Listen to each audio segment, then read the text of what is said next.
제1장 김장철의 서울로 돌아오다. 겨울이 막 시작된 서울. 고층 건물 사이 좁은 골목을 스치는 바람이 사람들을 움츠리게 만들고 있었다. 길거리 포장마차에서 풍 겨어 나오는 생선구이 냄새, 달콤한 호떡향, 그리고 사람들의 속삭임은 도시의 겨울이 찾아왔음을 알리는 익숙한 숨결처럼 퍼졌다.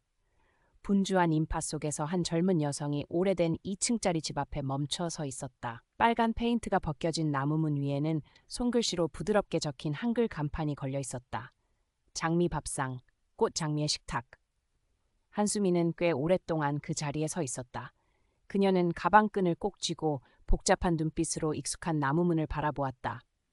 그녀는 8년 전 프랑스로 유학을 떠나기 전 이곳을 떠났다. 국제적인 셰프가 되겠다는 꿈을 품고 떠난 수미에게 한식은 답답하고 구속적인 가족의 음식이었고, 전통과 고정관념이라는 틀 안에 그녀를 가둔 따분한 음식에 지나지 않았다. 그녀는 이곳에 절대 다시 돌아오지 않겠다고 맹세했었다. 된장 냄새, 김치 냄새, 반복되는 식사에 갇혔던 자신의 청춘을 떠올리며. 하지만 지금 겨울바람이 매서운 서울의 골목 끝에서 수미는 돌아왔다. 그리움이 아니라 2주 전 고향에서 날아온 짧은 부고 때문이었다. 어머니가 돌아가셨다. 조용히 문을 열고 들어서자 익숙한 공간이 그녀를 맞았다. 예전 그대로였지만 벽에는 먼지가 쌓였고 오랫동안 치우지 않은 듯한 습기 냄새가 은은히 감돌았다. 낮은 나무 탁자들이 나란히 놓여 있고 각 테이블마다 마른 장미꽃 한 송이가 담긴 꽃병이 있었다. 그것은 어머니의 습관이었다. 그녀는 좋은 식사는 작은 정성에서 시작된다고 믿었다. 뒤쪽 주방에서는 허리가 굽은 백발의 할머니가 가스레인지 앞에서 무언가를 끓이고 있었다. 팥죽 냄새가 온 집안에 퍼졌다. 문이 열리는 소리를 듣고 돌아본 할머니의 깊은 눈이 환히 빛났다. 수미야? 여전히 따뜻하지만 약간 떨리는 윤 할머니의 목소리. 수미는 고개를 끄덕이며 어색한 미소를 지었다. 왔어요, 할머니. 둘은 말없이 서로를 안았다. 할머니의 마른 품 안에서 수미는 다시 어린아이처럼 작아졌다. 부엌에서 어머니를 도와 채소를 씻고 파를 썰던 소녀로 돌아간 듯했다. 윤 할머니, 이 작은 식당을 전통시장 옆 허름한 밥집 시절부터 키워온 여인이자 경복궁에서 궁중 요리를 하던 전직 궁중 주방장이며 어머니에게 전통 요리 비법을 물려준 장본인이었다. 수미에게는 누구보다 엄격한 존재였다. 재능은 있었지만 뿌리를 부정하려 했던 손녀였기에 내 엄마가 모든 걸 너에게 남겼단다. 이 식당도, 그리고 요리 비법도. 수미는 한숨을 내쉬고 아무 말도 하지 않았다. 그녀의 시선은 공간을 천천히 훑다 벽에 걸린 칠판에 멈췄다. 어머니가 그날그날 메뉴를 분필로 써두던 칠판이었다. 오늘도 희미하게 남은 손글씨, 김치찜, 갈비, 채소전, 잡곡밥. 그녀는 가만히 멈춰섰다. 할머니, 오래 있을 생각은 없어요. 정리할 건 정리하고 식당은 매각할 거예요. 전 다시 파리로 돌아가야 하니까요. 순간 방 안의 공기가 얼어붙는 듯했다. 할머니는 국자를 천천히 내려놓고 조용하지만 단호하게 말했다. 네가 이곳에 빚진 건 없어, 수미야. 하지만 이곳은 너에게 하나 빚이 있다. 그건 뿌리를 정확히 알고 나서 끊든 말든 하라는 거다. 수미는 아무 말 없이 창밖을 바라보았다. 첫눈이 희미하게 내리고 있었다. 기억의 어느 구석에서 오래된 장면이 떠올랐다. 겨울날, 어머니가 두꺼운 스웨터를 입혀주고 김치찌개 한 그릇을 건네며 말하던 목소리. 이거 먹으면 마음이 따뜻해질 거야. 엄마가 안아주는 거랑 똑같아. 하지만 그 기억은 너무 멀고 현실은 너무 분명했다. 그녀는 리옹의 유명 레스토랑에서 부주방장 제안을 받아놓고 있었다. 향수, 가정식, 된장 냄새에 발목을 잡힐 순 없었다. 이틀 뒤 수미가 소유권 관련 서류를 정리하고 있을 때였다. 긴 코트를 입고 카메라를 든 남자가 식당에 들어섰다. 그는 간판을 올려다보더니 문을 열었다. 익숙한 방울 소리가 울렸다. 여기서 식사할 수 있을까요? 할머니는 계산대 뒤에서 미소를 지었다. 간단한 메뉴밖에 없는데 괜찮겠어요? 남자는 고개를 끄덕이며 창가 쪽 테이블에 앉았다. 할머니가 김치찌개를 내오자 그는 정중히 인사한 뒤 곧바로 젓가락을 들었다. 첫 입을 먹고는 눈이 동그래졌다. 그리고 말없이 수첩을 꺼내 빠르게 적기 시작했다. 수미는 뒷문으로 나와 찡그린 얼굴로 물었다. 뭐 적어요? 남자는 얼굴을 들고 놀라움과 반가움이 뒤섞인 표정으로 말했다. 수미? 정말 너야? 세상에, 몇 년 만이야? 수미는 멈칫했다. 이 남자, 이민재, 고등학교 동창, 기말고사 때 도시락 대신 밥 좀 해달라며 졸랐던 남자. 그녀가 서툴게 끓인 미역국을 먹고 활짝 웃던 얼굴. 지금은 서울 이츠와 맛과 이야기 같은 방송에 자주 나오는 유명한 음식 평론가가 되어 있었다. 여기서 뭐 하는 거야? 사라져가는 전통 밥집들을 취재하고 있어. 여기 김치찌개가 그렇게 오래된 맛이랬지? 그런데 너를 다시 만날 줄은 몰랐네. 수미는 어색하게 미소 지으며 고개를 돌렸다. 민재는 계속 식사를 하며 감탄사를 내뱉었다. 와, 이 맛은 완전 추억의 맛이야. 산뜻하게 익은 신김치, 살 목을 자극하는 고춧가루의 매운맛. 고기는 부드러운데 절대 흐물거리지 않아. 누가 만든 거야? 우리 할머니. 근데 이제 더 이상 요리는 안 해. 늦게 왔네. 곧 문 닫을 거야. 민재는 멈칫했다. 문 닫는다고? 왜? 수미는 조용히 바람처럼 말했다. 지켜오던 사람이 이젠 없고 물려받은 사람은 이어갈 생각이 없으니까. 민재는 아무 말도 하지 않았다. 그의 눈빛은 더 이상 평론가의 그것이 아니었다. 그는 알았다. 어떤 음식은 없어지면 안 된다는 걸. 그것은 단순한 먹거리가 아니라 영혼이고 과거이며 가족이라는 걸.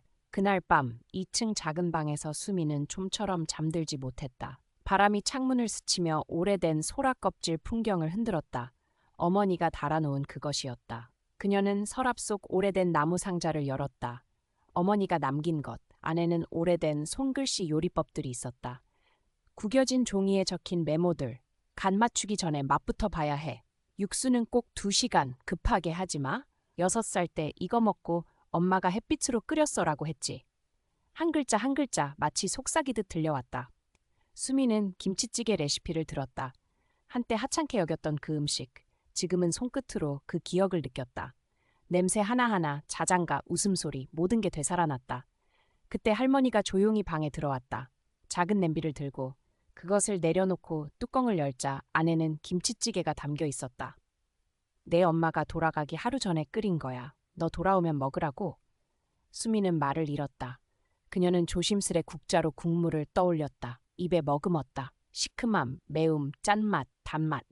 그리고 무엇보다 입안 가득 퍼지며 가슴까지 내려오는 조용한 무용한 무언가. 그것은 맛있다는 감정이 아니었다. 그것은 집의 맛이었다. 그리고 바로 그 순간 한수미는 오랜 시간 잊고 지냈던 한 가지를 처음으로 분명히 느꼈다. 음식이란 단순히 배를 채우는 것이 아니라 가족의 영혼을 지켜주는 것임을. 제2장. 된장의 향기와 고추물이 든 손가락들.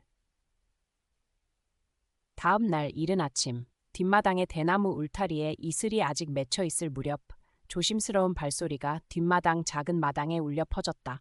두꺼운 니트 스웨터를 입고 머리를 단정히 묶은 수미는 부엌 옆 창고 문을 조심스럽게 열고 있었다.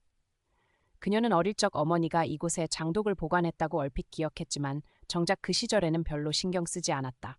나무 문이 열리자 흙과 재, 이끼, 곰팡이 냄새에 섞여 익숙하면서도 등골이 오싹해질 만큼 강렬한 발효된 된장의 냄새가 퍼져나왔다. 수십 개의 옹기들이 줄지어 서 있었다. 마치 침묵을 지키는 문지기들처럼. 각각의 옹기 위에는 거친 망사천이 밧줄로 묶여 있었고 그 아래엔 된장, 고추장, 간장 같은 전통 한식장들이 담겨 있었다. 이 장독들은 바로 한국 밥상의 심장이었다. 그녀가 한때 우습게 여겼던 국, 볶음, 찜 요리의 영혼 같은 재료들. 그걸 가지고 뭘 하려는 거니? 할머니 윤 씨의 목소리가 등 뒤에서 들려왔다. 수미는 놀라 돌아보았다. 할머니는 소박한 갈색 한복을 입고 손에는 마늘, 파, 말린 고추가 담긴 작은 바구니를 들고 서 있었다. 그냥 한번 보고 싶었어요. 뭘 할 수 있을지는 모르겠지만 할머니는 미소 지으며 말했다. 햇살 아래 그녀의 눈은 잔잔하게 가늘게 접혀 있었다. 제일 먼저 배워야 할 건 레시피가 아니라 인내심이란다. 한국식으로 요리하고 싶다면 꼭 기억해야 해. 모든 맛에는 시간이 필요하지. 장을 담그는 것부터 제대로 된 맛을 내기까지 절대 서두를 수 없어. 할머니는 나무 도마를 건네고 따라오라고 손짓했다.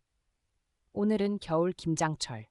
가족마다 매해 겨울 김장을 담그는 날이 따로 있었고 어린 시절의 수미는 고춧가루를 버무리고 배추를 씻고 하나하나 옹기에 넣는 김장을 귀찮은 의식쯤으로 여겼다.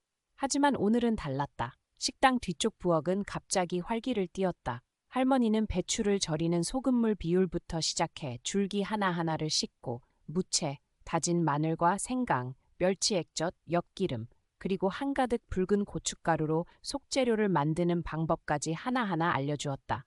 주방 가득 붉고 따뜻한 색이 퍼졌다. 수미는 소매를 걷고 김치 속을 버무렸다. 처음에는 차가움에 손끝이 시렸고 이내 고추의 매운 기운이 피부를 찔렀다. 하지만 할머니는 장갑을 주지 않았다. 좋은 요리사는 재료를 손으로 느껴야 한단다. 몸으로 직접 만져야만 그 속을 알 수 있어. 그래서 수미는 그대로 따랐다.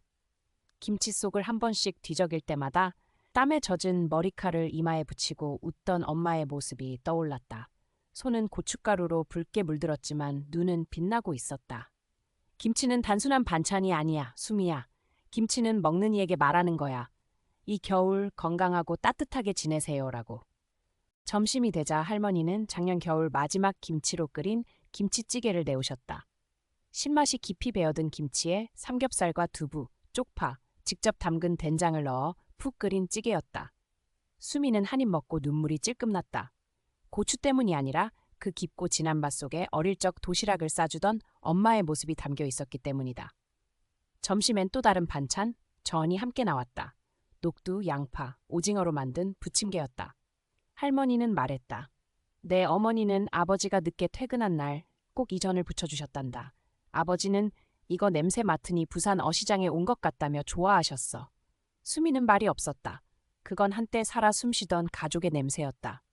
엄마가 돌아가시고 아버지가 떠나기 전까지의 이야기. 해질 무렵 수미는 집 앞 꽃마루에 앉아 있었다. 손은 여전히 붉은 고춧가루 자국으로 얼룩져 있었다. 그녀는 핸드폰을 열어 프랑스 레스토랑에서 온 이메일을 다시 읽었다. 한수미 씨, 이달 말까지 출근을 기다리고 있습니다. 수석 셰프 자리는 오래 비워둘 수 없습니다. 하지만 지금 그녀의 머릿속에는 그 온기들이 이제 막 익어가는 김치가 칼칼한 찌개 냄비가 떠올랐다. 그리고 할머니의 말도 한국 음식은 시간이 필요해. 그날 밤 민재가 다시 찾아왔다. 이번에는 두꺼운 노트 한 권을 들고 있었다. 이 가게에 대해 글을 쓰고 싶어. 단지 음식 때문이 아니라 그 뒤에 있는 이야기들 말이야. 수미는 찡그렸다. 나 아직 여기 남을지 결정 못했어. 민재는 천천히 웃으며 말했다. 괜찮아. 하지만 진짜 떠나기 전에 마지막으로 한 끼만 먹게 해줘. 정말 장미 밥상다운 밥상. 특별할 것 없고 그냥 진짜다운 한 상이면 돼. 그날 밤 수미는 처음으로 어머니가 남긴 요리 노트를 펼쳤다. 그녀는 노란 불빛 아래 앉아 하나하나 적혀있던 비법들을 옮겨 적었다. 순두부는 마지막에 넣어야 부서지지 않는다. 된장찌개는 들기름에 파를 먼저 뱉고 시작해야 한다. 콩기름 쓰지 마라. 요리할 땐 네가 가장 사랑하는 사람이 그 음식을 먹고 있다고 생각해봐. 노트 맨 마지막엔 낯선 필체로 쓰인 삐뚤빼뚤한 문장이 있었다.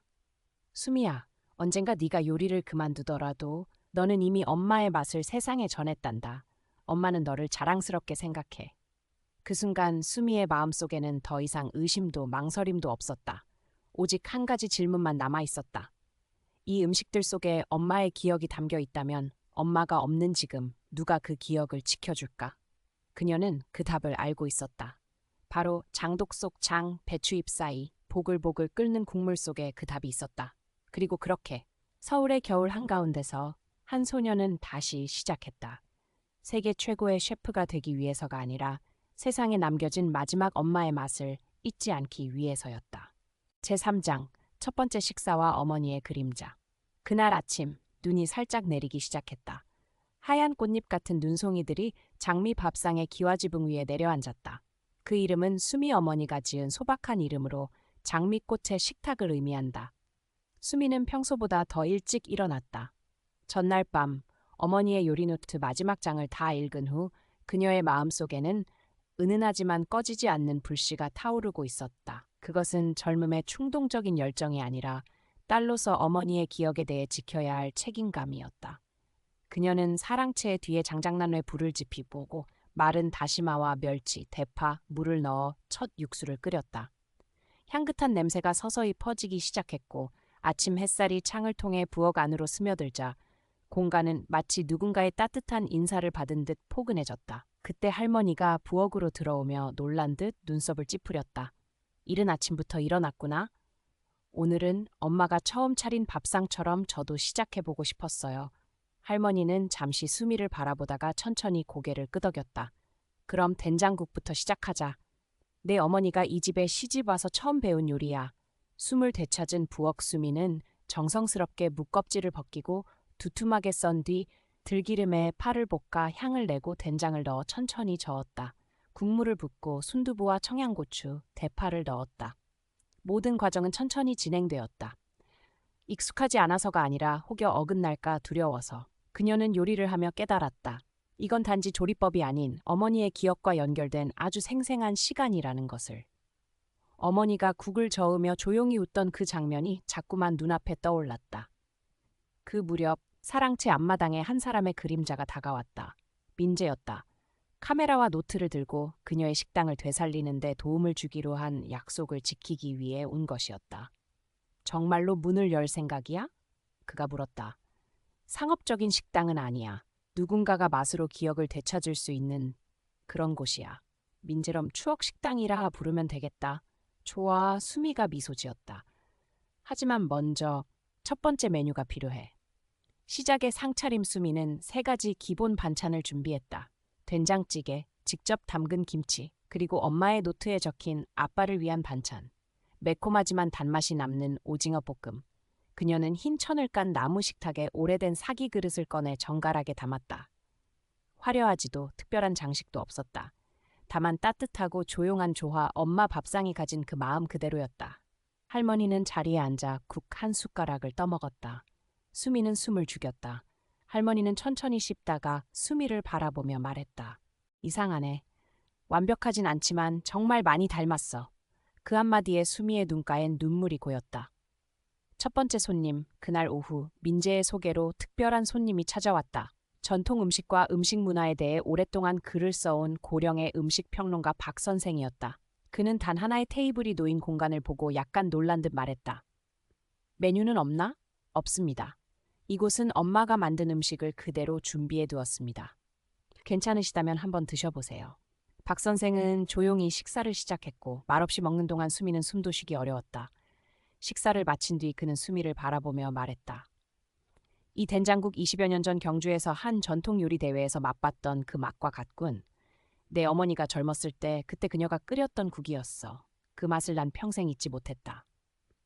오늘도 그 맛 그대로인가요? 수미는 숨이 막힐 듯 했다. 엄마의 국이 이렇게 누군가의 기억 속에서 살아있다니 믿기지 않았다. 너는 아무것도 바꾸지 않았구나. 박 선생이 웃으며 말했다. 그렇기 때문에 이 맛을 킬 수 있었던 거야. 이 세상엔 너처럼 잊지 않으려 애쓰는 사람들이 더 많이 필요해. 다른 사람들의 기억을 대신 지켜줄 수 있는 사람 말이야. 새로운 꿈과 어려운 선택. 그날 밤 부엌을 정리하던 수미는 핸드폰을 들었다. 파리의 프렌치 레스토랑에서 온 문자가 도착해 있었다. 최종 결정을 기다립니다. 3일 안에 파리로 오지 않으면 자리는 다른 지원자에게 넘어갈 수 있습니다. 그녀는 여전히 된장국 향이 남은 식탁을 바라봤다. 마당에는 눈이 더 많이 쌓였고 할머니는 김치를 항아리에 담고 있었으며 민재는 노트에 무언가를 적고 있었다. 수미는 천천히 숨을 들이쉬었다. 파리는 한때 그녀의 가장 큰 꿈이었다. 하지만 이곳, 이 부엌, 이 된장국의 향기, 이 기억들은 꿈보다 더 깊은 의미를 가지고 있었다. 그것을 지키지 않으면 아무도 기억해주지 않을 것이다. 그녀는 메시지를 보냈다. 기다려주셔서 감사합니다. 하지만 저는 파리에 갈 수 없습니다. 여기 제가 지켜야 할 더 소중한 것이 있습니다. 다음 날 아침 장미 밥상의 나무 문 앞에는 오래된 간판이 깨끗이 닦여 있었다. 그리고 그 위에는 새롭게 새겨진 글귀가 있었다. 우리는 단순히 요리하지 않습니다. 우리는 맛으로 이야기를 합니다. 제4장 메뉴 없는 식당의 조용한 재오픈. 그날 아침 서울의 하늘은 얇은 구름으로 덮여 있었고 마지막 추위에 내린 눈은 아직 녹지 않고 남아 있었다. 장미 밥상 문 앞에 서서 새로 칠한 나무 간판을 조용히 바라보고 있었다. 간판 밑에는 그녀의 손으로 새긴 작은 글귀가 있었다. 우리는 단순히 요리하지 않습니다. 우리는 맛으로 이야기를 전합니다. 축하 현수막도 풍선도 개업 배너도 없었다. 식당은 고즈넉한 분위기로 다시 문을 열었다. 여기가 잠시 멈추고 기억을 회복하며 음식을 통해 마음을 나누는 공간임을 온전히 보여주기 위해서였다. 메뉴 없는 식당 실내로 들어서면 반짝 닦인 나무 식탁이 눈에 들어왔다. 식탁은 단 2개뿐이었고 각 테이블에는 작은 꽃병과 손수 놓은 흰 린넨 냅킨 그리고 4개의 나무 의자만이 놓여 있었다. 수미의 친구 민재는 벽에 사진 몇 장을 걸어두었다.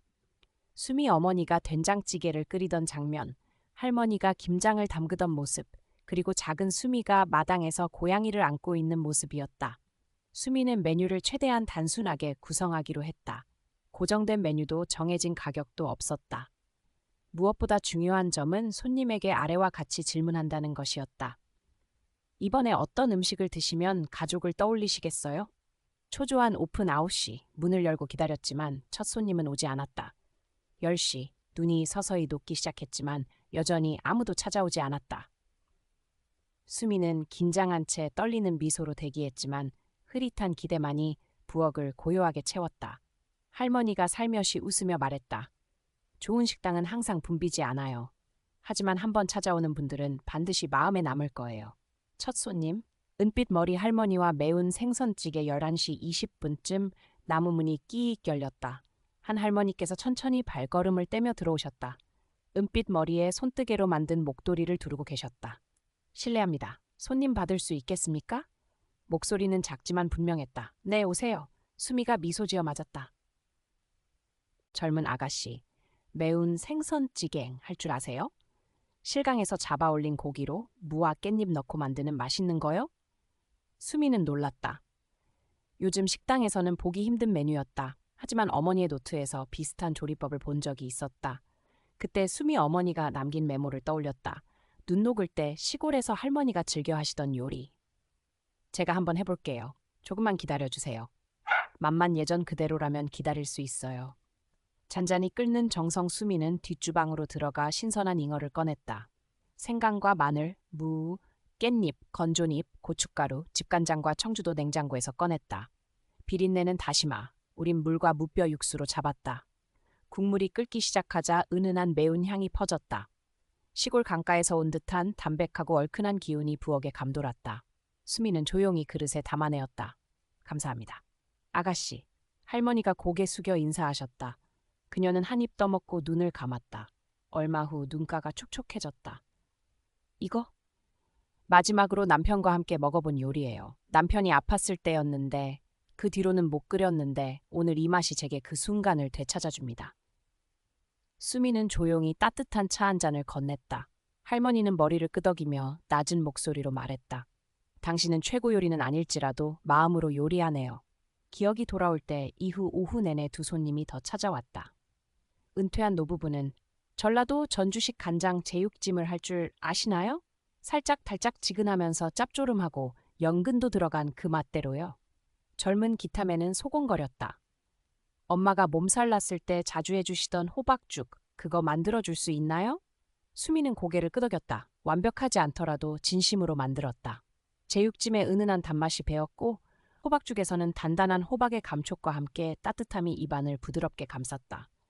손님들은 모두 잠시 말이 없었다. 놀랄 만큼 훌륭해서가 아니라 그 맛 속에서 자신의 과거, 부드러운 기억을 마주했기 때문이었다. 소박한 반향 3일 후 민재의 글이 온라인에 올랐다. 메뉴 없는 식당, 맛으로 당신을 집으로 부릅니다. 자극적 제목도 과장된 수식도 없었다. 단지 수미와 그 식당이 품은 진심과 이야기만이 담겼다. 글은 조용히 확산되었다. 누군가는 속으로 생각했다. 내 잊고 있던 추억이 하나쯤 있을까? 숨겨진 메시지, 어머니의 편지. 그날 밤 주방 정리 중 수미는 낡은 서랍 속에서 한 통의 편지를 꺼냈다. 갑자기 손이 떨렸다. 봉투엔 이렇게 적혀 있었다. 소미에게, 내가 준비됐을 때. 편지 속 어머님의 글씨는 약간 흔들리고 있었지만 그 사랑은 흔들리지 않았다. 사랑하는 딸아, 어느 날 네가 내 목소리가 기억나지 않을 때가 오면 내가 자주 끓여주던 그 된장국을 스스로 끓여봐. 수많은 웃음, 눈물, 사랑과 두려움이 한 스푼 된장 속에 담겨 있으니까. 그리고 네가 그 국을 먹을 때 엄만 항상 네 곁에 있다는 걸 느낄 거야. 수미는 편지를 가슴에 꼭 안았다. 마당에는 눈이 모두 녹았고 매화가 피어나고 있었다. 그녀의 마음속에도 진짜 봄이 찾아왔다. 기억의 봄, 치유의 봄, 그리고 사랑의 언어로 말을 건네는 음식의 봄. 제5장 값을 매겨진 기억 장미. 밥상이 다시 문을 연 지 2주차. 식당은 더 이상 조용하지 않았다. 매일 아침 수미가 문을 열면 식당 앞에는 벌써 몇 명이 줄을 서 있었다. 감동적인 민재의 글을 읽고 온 사람도 있었고 단순히 메뉴 없는 식당이란 말이 신기해서 찾아온 사람도 있었다. 또 일부는 푸드 블로거나 유튜버 혹은 잠재적 투자자들이었다. 그들은 음식을 맛보러 온 것이 아니라 이야기를 콘텐츠로 만들기 위해 경험을 상품화하기 위해 온 것이었다. 수미는 점점 지쳐갔다. 많은 요리를 해서가 아니었다. 그런 리듬에는 이미 익숙해진 터였다. 문제는 반복되는 질문들이었다. 요즘 핫한 메뉴 있어요? 예약 가능한가요? 지점 더 열 생각 없으세요? 프랜차이즈 한다면 지분 몇 % 투자 가능할까요? 음식의 변형 어느 점심, 화려하게 차려입은 사람들이 식당에 들어왔다. 짐벌에 달린 카메라, 가슴팍에 마이크를 단 이들은 빠른 말로 쉴 새 없이 떠들었다. 우리는 컨셉 맛집 전문 촬영팀이에요. 오늘 5분짜리 바이럴 영상 찍을 거예요. 수미의 동의를 구하지도 않고 자리에 앉은 그들은 요구했다. 비주얼 좋은 걸로 주세요. 전통 한식 느낌 나면서 색감 예쁘고 독특한 거요. 수미는 잠시 망설이다가 전통식 비빔밥을 제안했다. 봄에 나는 들나물과 집에서 담근 된장으로 만든 비빔밥. 계란이나 육회는 없었지만 그녀의 어머니가 봄마다 만들어주던 방식 그대로였다. 하지만 음식을 가져오자 라이브 방송 중인 한 여성이 불만을 토로했다. 치즈도 없고 반숙 계란도 없어요? 매운 특제 소스도 없고요? 이건 영상에 안 예쁘게 나와요. 또 다른 사람도 말을 보탰다. 전통 감성은 좋지만 요즘 스타일로 리디자인 하셔야죠. 기억의 음식이라 해도 트렌드에 안 맞으면 그냥 지나간 과거일 뿐이에요. 수미는 대꾸하지 않았다. 입술을 꼭 다문 채 조용히 주방으로 들어갔다. 할머니의 식사 거부 그날 오후 수미는 할머니께 밥을 갖다 드렸지만 할머니는 고개를 저었다. 안 먹을란다. 오늘 부엌 냄새가 우리 집 냄새가 아니고 시내 음식점 냄새 같구나. 그 말은 마치 날카로운 칼처럼 수미의 마음을 찔렀다. 그녀는 할머니 곁에 앉아 손을 꼭 잡았다. 손이 떨렸다. 죄송해요, 할머니. 부엌을 시끄럽게 만들어버렸어요. 할머니는 나무라지 않았다. 그저 손을 조용히 쓰다듬으며 말씀하셨다. 이곳은 돈을 벌려고 만든 데가 아니야. 감사와 침묵에서 비롯된 곳이지. 그걸 잊으면 네가 만든 음식은 껍데기뿐일 게다. 민재의 쓴소리 그날 밤 늘 조용히 기록만 하던 민재가 처음으로 단호한 목소리를 냈다. 바로 수민의 식당에서 찍힌 전통 음식 리믹스 영상이 수십만 조회를 넘긴 직후였다. 수미야, 왜 첫 번째 글이 퍼졌는지 알아? 진심이 있었고 기억이 독자들의 마음을 건드렸기 때문이잖아. 맞아. 그런데 지금 넌 그걸 잃어가고 있어. 그는 조용히 프린트한 종이를 테이블에 내려놓았다. 이메일이었다. 장미밥상 브랜드와 협업 제안, TV 시리즈로 기획 예정, 식탁 위의 기억. 새로운 세트장에서 배우들이 연기하고 수미 씨는 기술 자문으로 참여하시면 됩니다. 빠른 회신 바랍니다. 수미는 문장을 읽다 말고 멍해졌다. 불과 몇 주 사이 모든 것이 그녀의 손을 벗어나고 있었다. 그럼 다 거절해야 해? 수미가 물었다. 누구도 네가 성공하지 말란 법은 없어. 하지만 네가 진심으로 믿는 가치로 성공하란 거야. 그렇지 않은 게 만든 음식은 결국 카메라를 위한 거지. 사람을 위한 게 아니야. 하루의 마지막 식사, 낯선 이를 위한 밥상, 늦은 밤. 수미가 정리 중일 때 50대쯤 되어 보이는 한 여인이 들어왔다. 지친 표정, 헝클어진 머리, 낡은 군복을 안고 있었다. 그녀는 말없이 자리에 앉았다. 수미가 다가가 조심스레 물었다. 어떤 음식 드릴까요? 혹시 군 복무 마치고 돌아온 아들 위해 어머니가 해준 음식 같은 거 있어요? 목소리는 떨리고 있었다. 제 아들이요. 사고로 세상을 떠났어요. 오늘이 기일이에요. 제사상도 싫고 키 큰 상 차리는 것도 싫고 그냥 그때 해주던 무랑파 넣고 오래 끓인 뼈국? 그거 해줄 수 있나요? 수미는 아무 말 없이 고개를 끄덕였다. 그녀는 조용히 부엌으로 들어가 뼈를 고르고 물을 썰고 마지막에 파를 넣었다. 그 모든 과정에 슬픔과 연민 그리고 진심을 담았다. 그녀가 국을 내오자 여인은 조심스럽게 국을 한 숟갈 떠먹었다. 눈물은 소리 없이 흘렀다. 이 맛이야, 이 냄새. 아들이 훈련소에서 돌아오면 꼭 찾던 그 맛이에요. 고마워요. 정말 고마워요. 그날을 다시 먹게 해줘서. 수미는 돈을 받지 않았다. 다만 손을 조용히 테이블 위로 올려 여인의 손 위에 살며시 얹었다. 이건 엄마가 제게 가르쳐준 요리예요. 말로는 다 전하지 못하는 기억들, 음식이 대신해 줄 수 있다고 믿어요.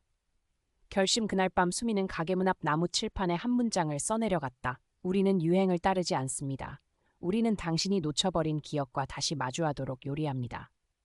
그녀는 3일간 가게 문을 닫았다. 모든 촬영 요청, 브랜드 제휴 제안, TV 프로그램 출연 제의까지 모두 거절했다. 다시 문을 열었을 때 식당에는 테이블이 3개뿐이었다. 그리고 새로운 원칙 하나, 하루 5 손님만 받습니다. 한 사람당 한 가지 음식, 오직 그 사람의 기억을 위한 요리. 다시는 반복하지 않습니다. 민재는 그녀가 2번째로 써보낸 글을 읽고 기사 말미에 이런 문장을 덧쳤다. 그녀는 식당을 연 게 아닙니다. 그녀는 시간을 되돌릴 수 있는 문을 열었습니다. 제6장 마지막 음식과 기억을 지키겠다는 약속. 그해 가을은 일찍 찾아왔다. 장미 밥상 앞 거리에 은행나무 잎이 노랗게 물들어 얇은 겹으로 바닥에 떨어져 있었다. 공기는 서늘했고 사람들은 뜨끈한 한 그릇과 작은 아궁이에서 끓어오는 따뜻함을 갈망하게 하는 계절이었다. 수미는 부엌 한가운데 서서 조용히 육수를 저어가며 마음을 가다듬고 있었다. 이제 그녀는 이 고요함에 익숙해졌다. 부엌 안의 모든 소리는 속삭임처럼 들렸다. 나무가 긁히는 소리, 뚜껑 닫히는 소리, 국물이 보글보글 끓는 소리, 모두 전할 수 없었던 이야기를 기다리고 있었다. 그녀는 상업화 제안을 모두 거절하며 식당의 본래 정신을 끝까지 지켜왔다. 고객마다 이야기 하나, 음식 하나, 기억 하나. 기억은 단순히 간직하는 게 아니다. 놓아주는 것이다. 10월 초 중년의 남성이 식당 문을 열고 들어왔다. 어두운 색 셔츠를 입은 그는 지쳐 보이는 눈빛으로 주변을 천천히 둘러보았다. 안녕하세요. 오늘 어떤 음식을 드시고 싶으신가요? 그는 한동안 침묵했다가 조심스럽게 입을 열었다. 혹시 생일 미역국 같은 거 만들 수 있나요? 수미는 고개를 끄덕이며 말없이 답했다. 그녀는 건미역과 얇게 저민 쇠고기를 꺼내 간장으로 은은하게 간을 하고 미지근한 불에서 천천히 끓이기 시작했다. 국을 가운데 놓자 그는 조용히 물었다. 사실 오늘은 제 딸 생일인데 3년 전 교통사고로 떠났죠. 수미는 말없이 옆에 앉았다. 그는 이어서 말했다. 마지막 생일날 딸이 그러더군요. 아빠가 끓인 국이 식당보다 맛있어요. 전 그것만 있어도 돼요. 그가 멈추었다. 숟가락이 국그릇에 닿으며 그의 눈앞에서 멈춰섰다. 그는 조용히 눈물을 흘리며 말했다. 그날 못 돌아갔어요. 회의 때문에요. 조금 늦어도 괜찮겠지 싶었죠. 그런데 너무 늦었어요. 그는 한 숟가락씩 천천히 먹었다. 숟가락질마다 후회와 사랑이 담겨 있었다. 국을 다 비우고 일어날 때 그는 조심스레 인사했다. 감사합니다. 이건 단순한 국이 아닙니다. 딸에게 미안하다는 말을 전할 기회를 주셨어요. 남은 제 마음 모두 담아서요. 한겨울 밤 과거로부터 온 편지 첫 강풍이 몰아친 어느 날 수미의 할머니가 여러 달 만에 약해진 몸을 이끌고 투정을 부리셨다. 수미야. 할머니, 김치 국물 맛이 그리워지기 전에 하나 부탁드릴 게 있구나. 말씀만 하세요. 다락방에 옛날 엄마가 숨겨놓은 공책을 찾아줬으면 해. 우리 모녀는 완성하지 못한 레시피가 남아있거든. 단순한 조리법이 아니라 음식에 담긴 메시지들이란다. 그날 밤 수미는 먼지가 가득한 다락방 나무 상자를 열었다. 그 안엔 짙은 갈색 가죽 공책이 있었다. 삐걱이는 책장 한 장 한 장엔 단순한 조리법이 아니었다. 향의 일기 같은 것이었다. 처음 페이지에 글귀가 눈에 들어왔다. 언젠가 이 책을 꺼내드는 날이 온다면 넌 이미 준비가 된 거야. 음식은 단지 배를 채우기 위함이 아니라 천천히 살아가기 위한 것이고 기억하고 용서하며 그리고 다시 사랑할 용기를 주는 것이란다. 수업을 열다. 요리를 가르치지 않는 수업 몇 주 뒤 식당 한쪽 귀퉁이에 작은 강의 공간이 생겼다. 교재도 교실도 정해진 커리큘럼도 없었다. 준비된 건 재료와 부엌 그리고 단 하나의 질문뿐. 어린 시절 가장 그리운 음식은 무엇이었나요? 그리고 그것을 다시 요리해보고 싶나요? 참여자들은 남녀노소 다양했다. 어느 싱글맘은 아들이 겨울마다 꼭 먹고 싶어하던 호떡을 만들기 위해 왔고 한 유학생은 비 오는 날 생각나는 국물 떡볶이를 만들려고 70대 어르신은 평생 직접 해본 적 없는 김밥 말기 수업을 듣기 위해 참석했다. 각 수업은 손으로 향으로 눈물과 웃음으로 얽힌 기억을 꺼내는 시간이었다. 민재의 떠남, 하지만 남긴 것 어느 날 민재가 소식을 전했다. 그는 일본 전통 장인 마을을 담은 사진 다큐멘터리를 위해 떠난다고 했다. 가기 전 그는 작은 스케치북을 남겼다. 겉표지에는 손글씨로 쓰여 있었다. 빛을 되찾은 영혼의 음식들, 사진 일기. 그 안엔 손님들의 얼굴, 한 음식을 마시던 눈빛, 벽난로 옆 부엌 풍경이 고이 그림처럼 남겨져 있었다. 마지막 페이지엔 이렇게 적혔다. 수미야, 쉽게 가는 길을 택하지 않아줘서 고마워. 세상에는 칭찬을 위해 요리하는 사람이 아니라 누군가를 치유할 수 있는 향을 만들기 위해 손을 움직이는 사람이 필요하니까. 마지막 이별 상차림, 그리고 새로운 맛 연말. 할머니 건강은 급격히 약해졌다. 돌아가시기 전날 수미는 조용히 소박한 상을 차렸다. 미역국, 무김치, 새 옹기 찐 만두, 그리고 특별한 요리 하나. 단 한 번도 시도해본 적 없던 호박죽과 연근, 말린 사과가 들어간 영양죽이었다. 할머니는 숟가락을 뜨며 미소 지으셨다. 네가 끓인 이 맛, 네 할머니가 떠날 때 그리던 그 냄새와 같네. 이건 허무한 이별이 아니라 사랑의 이별이야. 후회 없는. 할머니가 떠나실 때 손에 꼭 쥐고 있던 것은 영양죽 레시피였다. 흐릿한 손글씨로 쓴 마지막 문장이었다. 이 죽은 떠나야 할 사람에게 하는 밥상이지만 기억 속에서 영원히 남을 마음이다. 끝으로 음식만이 남는다. 다음 해 봄. 매화꽃이 흰 눈송이처럼 부드럽게 피었을 때도 수미는 매일 아침 식당 문을 열었다. 그녀는 광고하지도 라이브 중계를 하지도 주문을 받지도 않았다. 하지만 문을 열고 들어오는 사람들은 항상 마주했다. 오늘 마음을 가볍게 할 맛이 있나요? 그리고 부엌에서는 다시 불이 지펴졌다. 하나의 국, 하나의 밥, 하나의 반찬.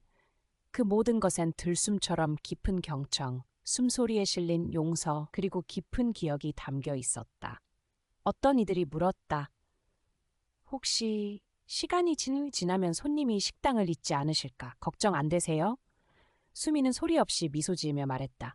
진정한 기억은 사진이나 리뷰가 아니라 한 모금의 향기 때문에 가슴이 조였다가 다시 따뜻해지는 순간에 머무릅니다.